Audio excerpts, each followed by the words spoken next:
কোন ক্ষুদ্রতম সংখ্যা 8, 12, 16 ও 20 দ্বারা বিভাজ্য? চারটি অপশান দেওয়া আছে 250, 240, 260, 230। একটা ক্ষুদ্রতম সংখ্যা যেটা এই 8, 12, 16, 20 দ্বারা ভাগ করা যাবে বা ভাগ মিলে যাবে। 8, 12, 16, 20 এর লসাগুই হচ্ছে সেই সংখ্যা যাকে 8, 12, 16, 20 দ্বারা ভাগ করা যাবে।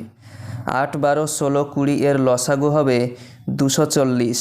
অতএব 240 হচ্ছে সেই সংখ্যা যাকে 8, 12, 16, 20 দ্বারা ভাগ করা যাবে।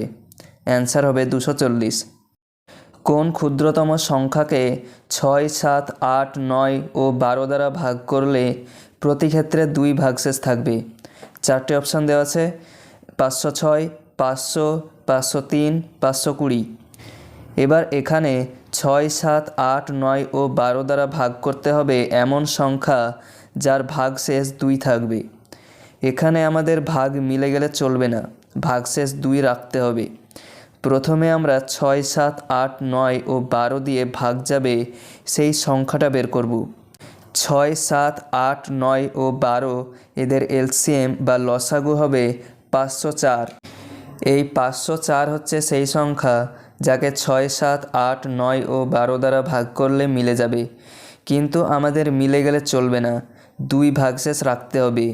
তাই এই 504-এর সঙ্গে 2 যোগ করে দেব, 506 হবে অ্যান্সার।